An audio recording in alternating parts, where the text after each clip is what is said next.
Hi, Ashley here, and today I'm going to show you how to make bulk substrate. This will be an updated version from my original version because I've changed a few things and wanted to share them with you. First, you will need 500 grams of vermiculite, 500 grams of Coco Coir, and 100 grams of gypsum. Then, pour all three ingredients into a 5-gallon bucket. After that, you will need to boil 16 cups of water.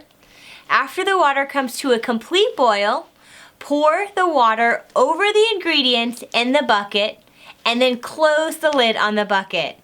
After that, I like to wrap the bucket with a towel, and I think that this helps aid the pasteurization process.